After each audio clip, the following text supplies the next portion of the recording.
కానీ మేము చూసాము అంటే మా గొప్పతనం కాదు మా తండ్రి, అది నీ కృపే మా తండ్రి.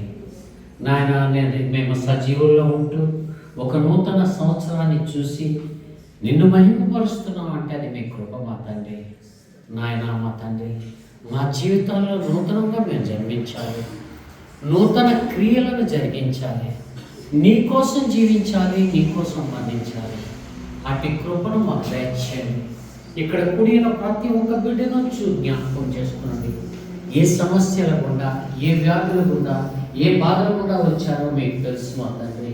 వారందరి తనక శ్రమలు తీర్చండి, వారి బాధలు తప్పించండి. నాయన మీ కృపలతో నింపండి మా తండ్రి. నాయన దుఃఖముతో ఇక్కడికి వచ్చినట్లయితే తిరిగి వెళుతూ నీ సంతోషాన్ని మోసుకు వెళ్ళగలిగే వారందరికీ దయచేయండి మా తండ్రి.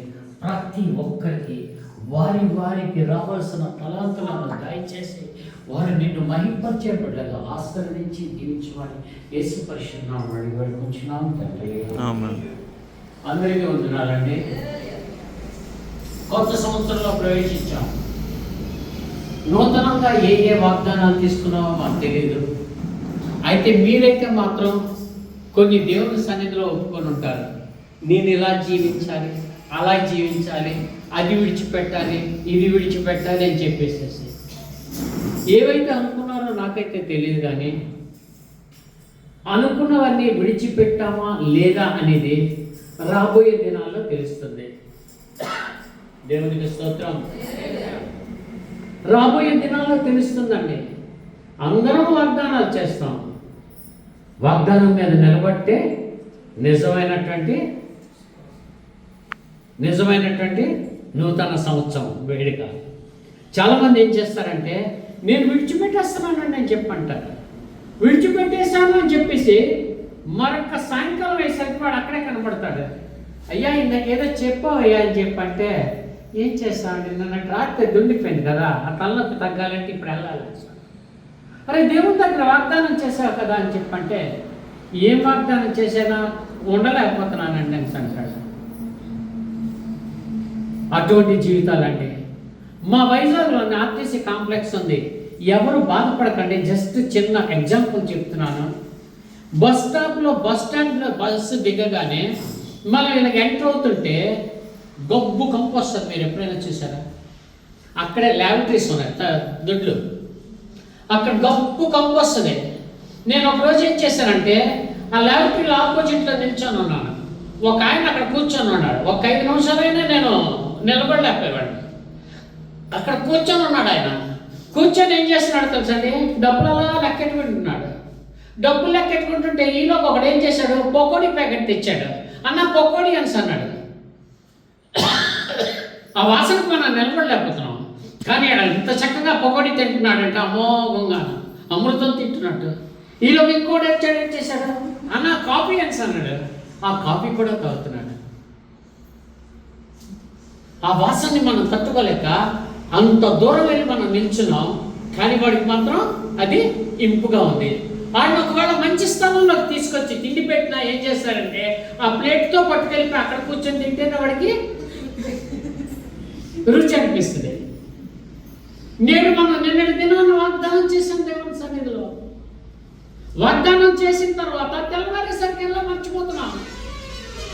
ఏంటంటున్నాం, నిన్నటిది దిగలేదండి, ఆ తలనొప్పి ఉండిపోయిందండి, అది దిగాలంటే ఇవాళ కొత్త సంవత్సరంలో మరొకసారి ఇంకా సంవత్సరానికి 365 రోజుల్లో ఒకరోజు తీసేస్తే 64 రోజులు ఉన్నాయి కదండి, వాటిలో మారిపోతాం సార్.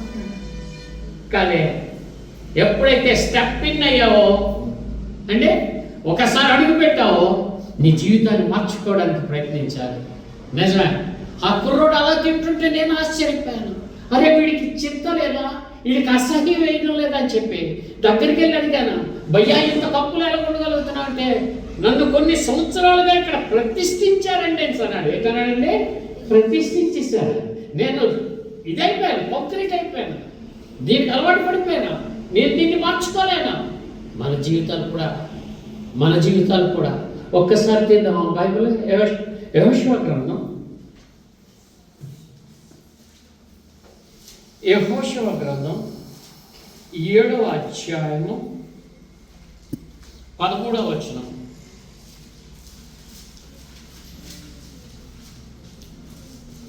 181వ పేజ్ అమ్మా. నీవు లేచి జనులను పరిశుద్ధపరిచి వారితో ఇలాగ చెప్పుము, రేపటికి మిమ్మల్ని మీరు పరిశుద్ధపరచుకొనుడి. ఇశ్రాయేలీయుల దేవుడైన యెహోవా సెలవిచ్చినదేమనగా, ఇశ్రాయేలీయులారా, మీ మధ్య శాపగ్రస్తమైనది ఒకటి కలదు. మీరు దానిని మీ మధ్య ఉండకుండా నిర్మూలన చేయ వరకు మీ శత్రువుల ఎదుట మీరు నిలవలేరు. దేవునికి స్తోత్రం. ఇశ్రాయేలీయులారా, మీ మధ్య ఒక శాపగ్రస్తమైనది ఉన్నది.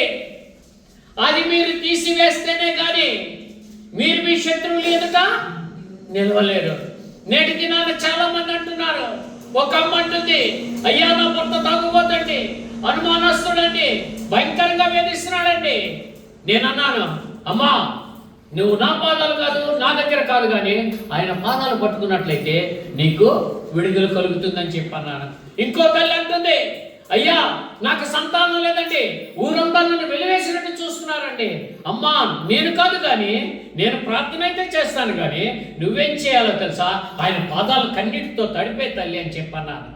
నిజమే, ఆ తల్లి సంతానం లేకపోవడానికి, ఆ భర్తతో వేధింపబడడానికి, ఆ కుటుంబంలో సమస్యలు ఉండడానికి వారి మధ్యన ఏదో ఒకటి ఉంది.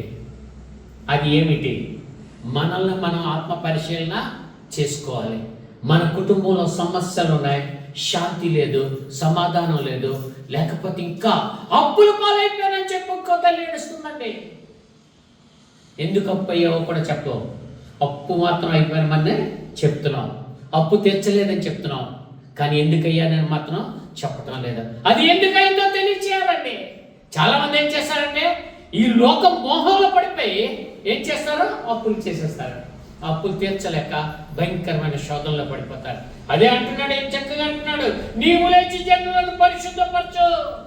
ఈ నూతన సంవత్సరంలో మీ సంఘ కాపురు అంటున్నాడు, మీరు మిమ్మల్ని మీరు పరిశుద్ధపరచుకోండి, దేవుని సన్నిధికి రండి, ఆయన దీవించాలనుకుంటున్నాడు. మనం అయితే దేవుని సన్నిధికి వచ్చాం, దేవుని సన్నిధిలో కూర్చున్నాం, మనం పరిశుద్ధంగా ఉన్నామా, పరిశుద్ధపరచబడ్డామా, మనము దీవెనలు పొందుకొని తిరిగి ఇంటికి వెళ్తామా? ఈ నూతన సంవత్సరంలో మనలో ఉన్న ప్రతి ఒక్కటి తొలగిపోయి మనం ఆనందముగా జీవించినట్లయితే మనం పరిశుద్ధపరచబడినట్లే. అవునా కదమ్మా? మనం పరిశుద్ధపరచబడినట్లే.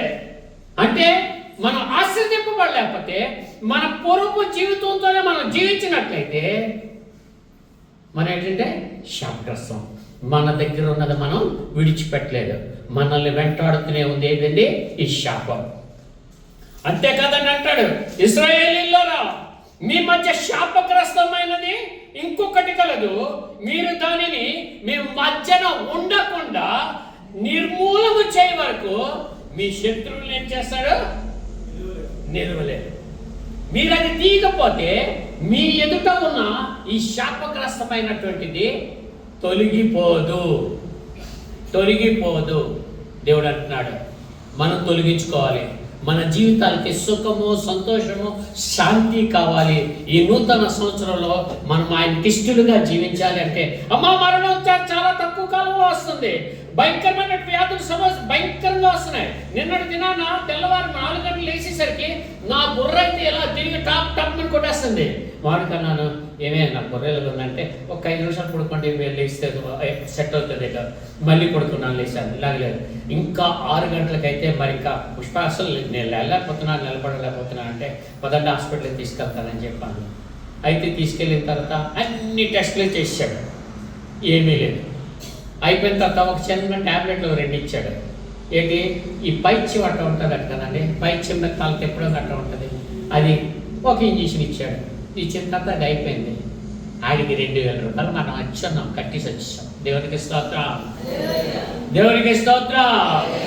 నేను అనుకున్నాను వాడికి 2000 రూపాయలు ఇవ్వాలి, ఇచ్చేసాను. అది కాదు కానీ నేటి దినాన్న నేను ఎక్కడికి, ఇక్కడికి పలాస వస్తానని వాగ్దానం చేశాను దేవుడి దగ్గర. దేవుడి దగ్గర వాగ్దానం చేశాను, పలాస వెళ్తాను, ఆ రోజు వాక్యాన్ని వాళ్ళతో బిడ్డలతో పంచుకుంటాను. నాకేంటి కావాలంటే ఆరోగ్యం కావాలి, నేను ఇక్కడికి రావాలంటే ఆరోగ్యం కావాలి. కాబట్టి ఆ డాక్టర్ దగ్గరికి వెళ్ళడం జరిగింది. ఆయన వచ్చి ఇంజక్షన్ ఇచ్చి మాత్రలు ఇచ్చిన తర్వాత నేను బాగుపడ్డాను. తెల్లవారు 3 గంటలకు లేచాను. లేచి మీ అందరి మధ్యలోకి తరాగలిగాను. దేవునికి స్తోత్రం.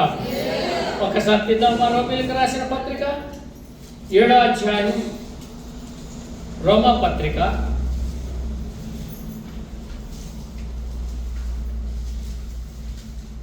7వ అధ్యాయం 23, 24 చదువుకుందాం తల్లి. వేరొక నియమము నా అవయవంలో ఉన్నట్లు నాకు కనబడుచున్నది. అది నా మనస్సునందున్న ధర్మశాస్త్రముతో పోరాడుచు నా అవయవంలోనున్న పాపము నియమమునకు నన్ను చెరపట్టి లోపరుచుకొనుచున్నది. అయ్యో నేనంత దౌర్భాగ్యుడను, ఇంటి మరణమునకు లోనకు శరీరం నుండి నన్ను ఎవడు విడిపించిన దేవునికి స్తోత్రం. ఈ మరణమునకు లోనకు శరీరం నుండి నన్ను ఎవరు విడిపిస్తారు అని చెప్పి అడుగుతున్నాడంటే ఇక్కడ పౌలు గారు.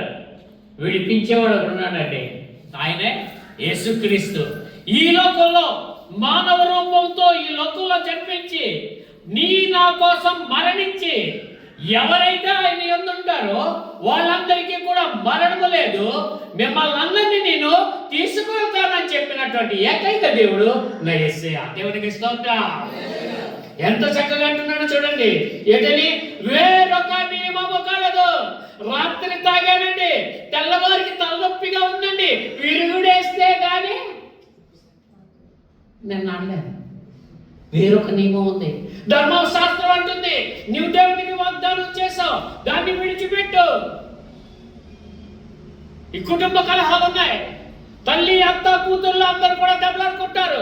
ఆ మామ, అల్లుడు అందరూ దెబ్బలాడుకుంటారు. కానీ వాడిని విడిచిపెట్టి నూతన సంవత్సరంలో ప్రవేశించిన తర్వాత నువ్వేం చేయాలి? ఆ వేరొక నియమం ఏం చేయాలంటే నువ్వు దేవుని నామంలో కొట్టివేసి నూతన సంవత్సరంలో ఎక్కడ ప్రవేశించాలమ్మా? దేవుని సన్నిధిలో ప్రవేశించాలి. అంటాడేంటిని? నా మనసునందున్న ధర్మశాస్త్రం పోరాడుచు నా అవయవంలో ఉన్న పాప నియమమునకు నన్ను చెరపట్టి లోపరుచుకొచ్చున్నదట. మనలో ఉన్న సాతానుగాడు ఏం చేస్తున్నాడని తెలుసా? మనం దేవుని సన్నిధిలోకి వెళ్ళనివ్వకుండా, దేవుని మార్గంలో నడవనివ్వకుండా మనల్ని లోపరుచుకొని ఏం చేస్తున్నాడంటే అనకతృక్కేస్తున్నాడట. జయించే శక్తి ఎక్కడ కావాలో తెలుసా? యేసయ్య అంటున్నాడు, ఆహారం ఉపవాసంతో ఉన్నప్పుడు సాతానుగాడు వచ్చి అంటాడు, రాళ్లను రొట్టిగా చేయవయ్యా, తినే అంటాడు. నీ దేవుణ్ణి శోధింపకూడదు అని చెప్పి అంటున్నాడు, గద్దిస్తున్నాడు. ఆ గద్దించే శక్తి మనకు వచ్చినట్లయితే ఈ పాప నియమం ఏం చేస్తుందంటే మనల్ని జయించలేదు. దేవునికి స్తోత్రం. మన పాప నియమం మనల్ని జయించలేదు. దాని మీద మనకేంటి కావాలండి? అధికారం కావాలి. యేసునకున్న అధికారం కావాలి. యేసుతో మనం జీవించినట్లయితే అధికారం మనకు కూడా వస్తుంది. మనం కూడా సాతాన్ని గద్దించగలం. అమ్మ నేను ఇలా రోడ్డు మీద నుండి వెళ్ళిపోతుంటాను, నేను ఎప్పుడూ చూడని వ్యక్తి అయ్యగారు నమస్కారం అండి అంటాడు. ఎందుకో తెలుసా? నేను దేవునితో నడుస్తున్నాను కాబట్టి, దేవుని వెలుగు మనలో ఉంటుంది కాబట్టి మన ప్రత్యర్థి మనల్ని చూసి ఏం చేస్తాడు? మర్యాదిస్తాడు. మనలో ఉన్న సాతాను శక్తి తొలగిపోయినట్లయితే మనందరం కూడాను వెలిగింపబడతా ఉంటాం. ఆ వెలుగు మనలో ఉందా? ఎప్పుడు ఫెయిర్ అండ్ లవ్లీ రాసుకుంటేనే మొహం తేలిగా కనబడుతుంది. అంతేకదా? ఫెయిర్ అండ్ లవ్లీ రాసుకొని పాండ్స్ పౌడర్ ఎంత మెత్తుకుంటేనే మనం తేలిగా కనబడతాం. నిజం. కానీ ఫెయిర్ అండ్ లవ్లీ మనకు అక్కర్లేదు. యేసయ్య వెలుగు మనకుంది. యేసయ్య వెలుగు మనకుంది. ఈ నూతన సంవత్సరంలో వెలిగింపబడాలి. వెలిగింపబడాలి అంటే వేరొక నియమాన్ని మనలో ఉన్నది తీసివేయాలి. ఆయనకి ఇష్టమైన నియమంగా జీవించాలి. అంటాడంటే మన ప్రభు అయిన యేసుక్రీస్తు ద్వారా అయ్యో నేనంత దౌర్భాగ్యుడను, ఇంటి మరణముకు లోనకు శరీరం నుండి నన్ను ఎవడు విడిపించను? ఆ యేసయ్య విడిపిస్తాడు.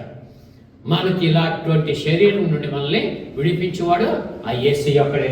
తర్వాత తీసుకుందాం మా కొలస్సీయులకు రాసిన పత్రిక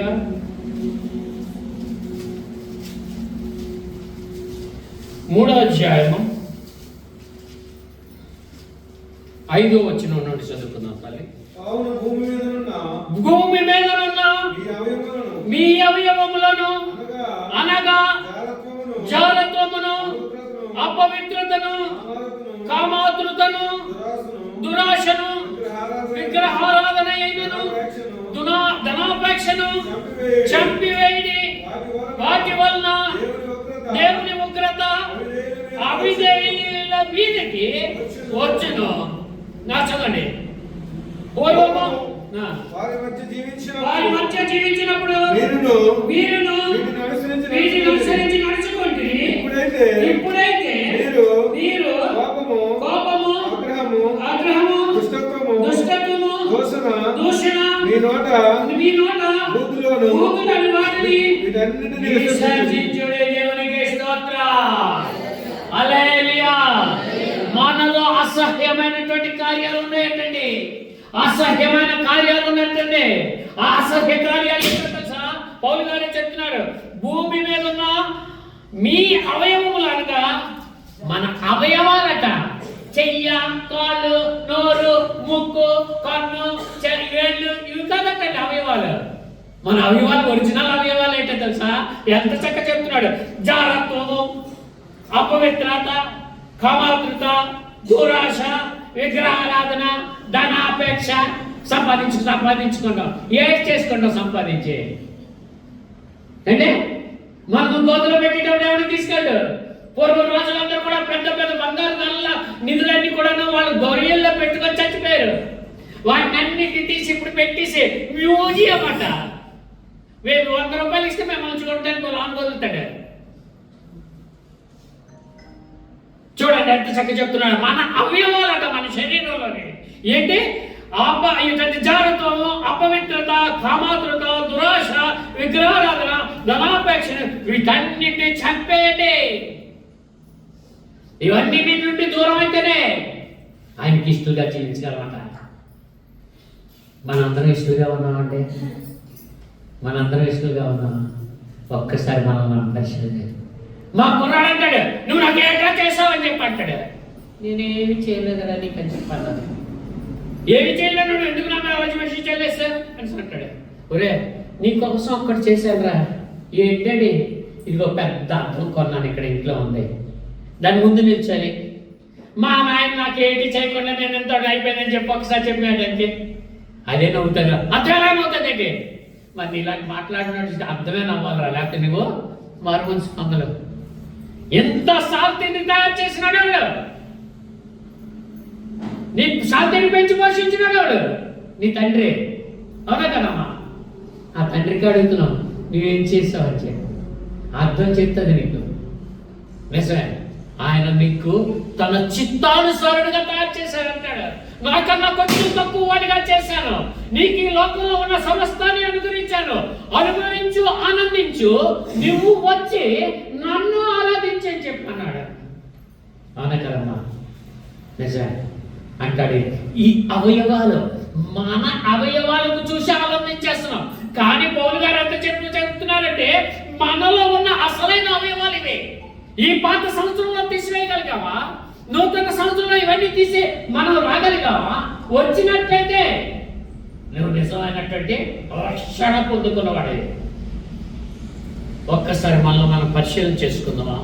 ఎందుకంటే మనం పరిశీలన చేసుకోకపోతే ప్రభువును మనం చూడలేం. అందుకే అంటారు, దేవుడు అంటున్నాడు, సంవత్సరం నూతన పరుస్తూ, సంవత్సరం నీ జీవితంలో రెన్యూల్ చేస్తూ, నీకు నూతన జీవితాన్ని ఇస్తూ, నేను ముందుకు నడిపిస్తున్నాను. మరి మనసు వదులుతావని ఎదురు చూస్తున్నాను అంటాడు. తప్పిపోయిన కుమారుడు తండ్రి దగ్గర నుండి తీసుకెళ్ళిపోయాడు, అన్ని అనిపించాడు, అంతా అయిపోయింది. పందుల దగ్గరికి కూడా వెళ్ళాయి. పందులు ఏం చేశారు? తోతో ఒక తోపుతానే.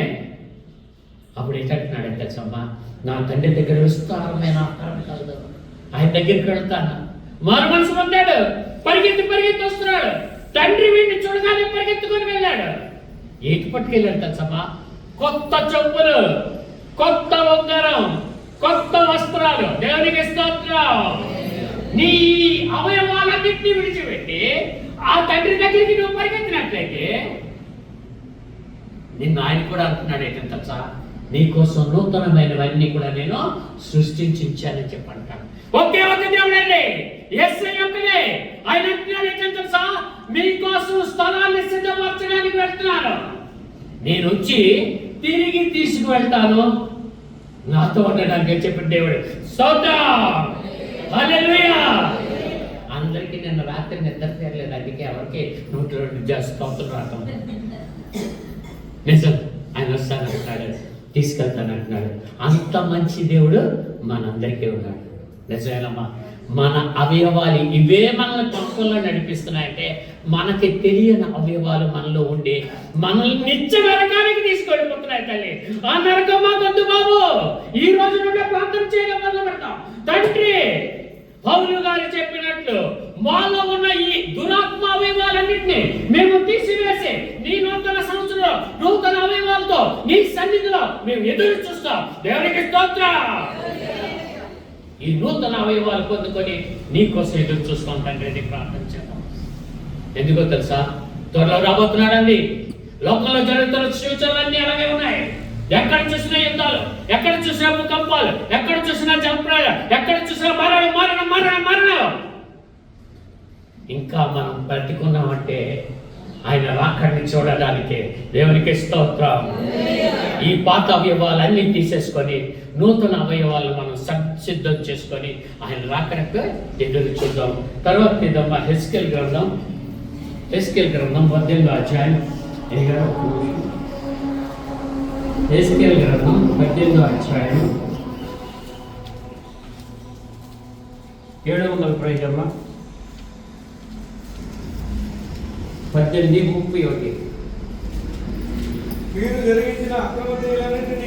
మీరు జరిగించిన అక్రమ క్రియలన్నిటినీ విడిచి నూతన హృదయమును నూతన బుద్ధియు తెచ్చుకొనుడి.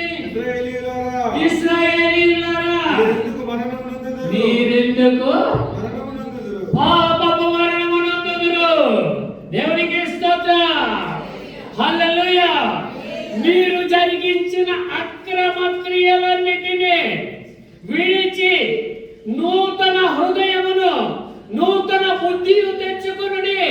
ఈ నూతన సంవత్సరంలో ఇశ్రాయేలీయులారా, ఎందుకంటే దేవునిలో మరణించాలి. మనం అందరం కూడా దేవుని బిడ్డలుగా మరణించాలి.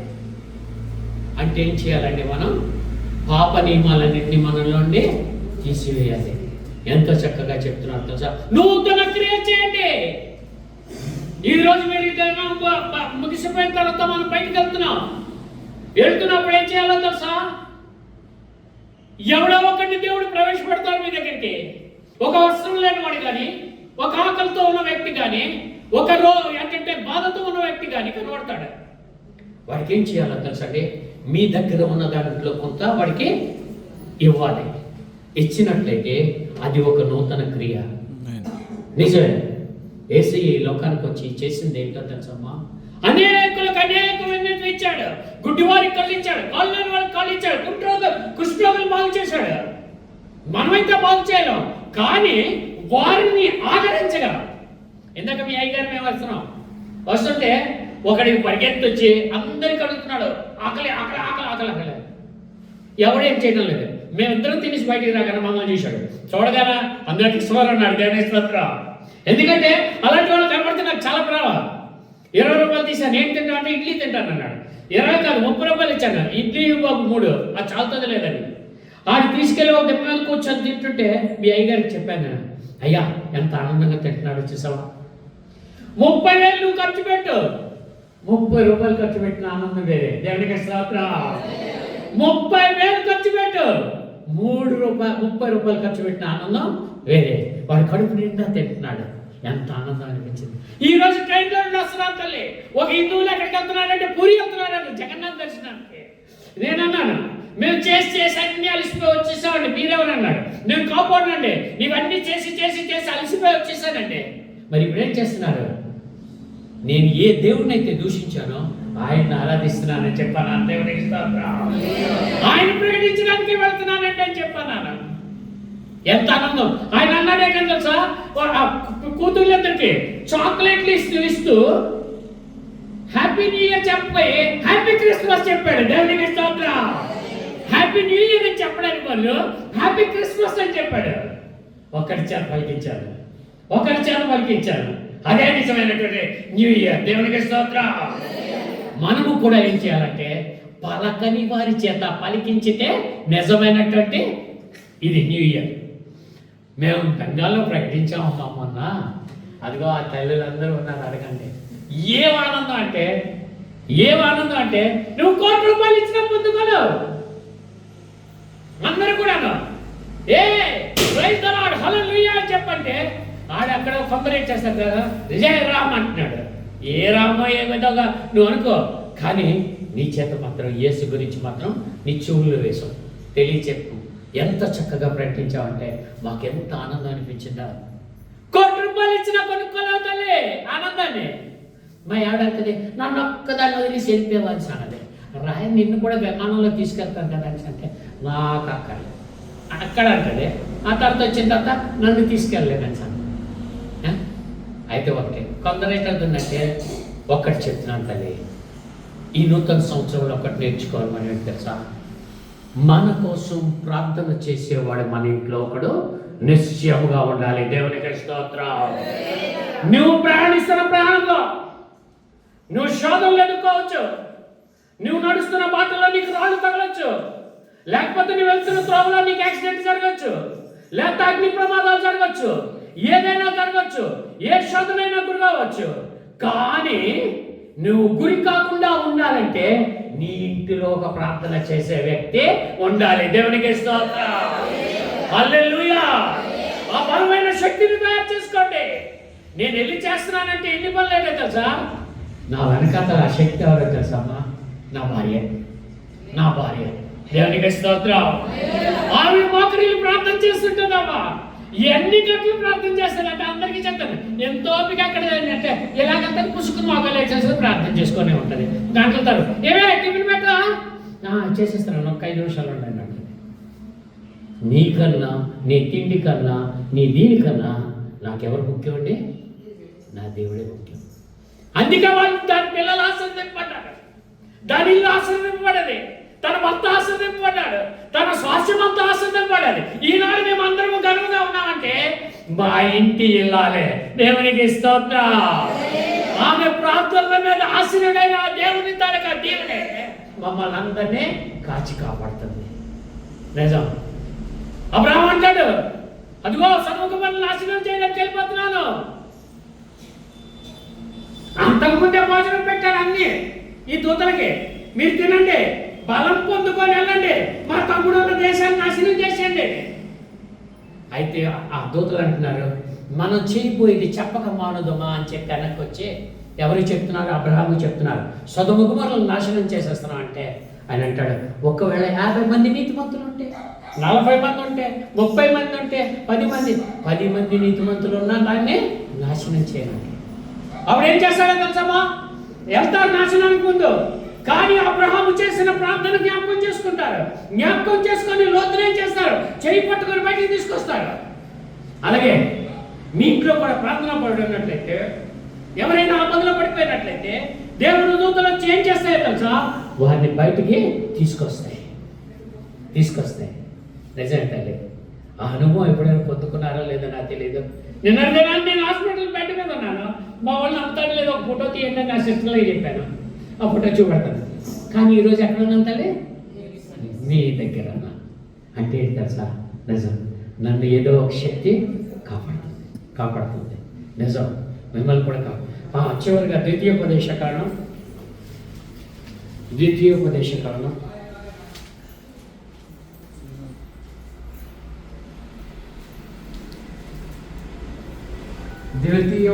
కారణం 23వ అధ్యాయం.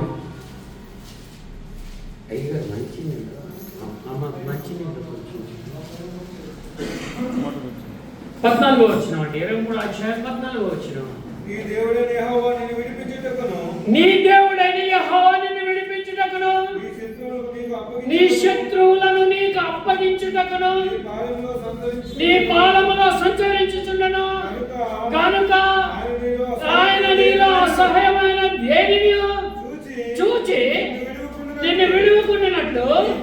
నీ పాదమును పరిశుద్ధముగా ఉంచాలని దేవునికి స్తోత్రం. చివరి వాక్యం ఎంతమందికి నచ్చిందో అందరూ చేతులెత్తి దేవునికి వందనాలు తెలియజేయండి. హల్లెలూయా. ఎంత చక్కగా చెప్తున్నాడంటే నీ దేవుడైన యెహోవా నిన్ను విడిపించుటకు నీ శత్రువులను నీకు అప్పగించుటకు నీ పాదమును సంచరించుచుండును కనుక నీలో అసహ్యమైన దేనినైనను చూచి నిన్ను విడవకుండునట్లు నీ పాదమును పరిశుద్ధముగా ఉంచుకొనము. నీ పాదం ఏదమ్మా? నీ హృదయం. నీ పాదం ఏది తల్లి? నీ హృదయం పరిశుద్ధంగా ఉంచుకోమంటున్నాడు. ఎంత చక్కగా చెప్తున్నాడమ్మా. ఇవన్నీ దేవుని వాక్కులు, మనదేమీ కాదు. మన పాలనే పరిశుద్ధంగా ఉంచుకోమంటున్నాడు. నిజమే. ఎలాగుంది మన పాలన ఈరోజు? ఎస్, అందరం వచ్చాం, దేవునికి ఇష్టలుగా దేవుడి సంఘంలోకి వచ్చినాం, దేవుడికి ప్రార్థన చేసాం, పాటలు పాడేసాం, దేవుని వాక్యం వినేసాం, ఏదో కూడా ముక్క తినేస్తాం, మళ్ళీ మర్చిపోతాం. రేపు పాస్టర్ గారు వచ్చి అమ్మ ఏడు చెప్పే తల్లి అని అంటే ఏడు చెప్పినావు అయ్యా ఎనభై మళ్ళీ ఒకసారి చెప్తావు అంటారు. అంటే ఒకవేళ దేవుడి గారిని నిన్ను అడిగితే అమ్మ ఏంటి విన్నావు, ఏంటి ఆచరించావు, ఏంటి చేసావు?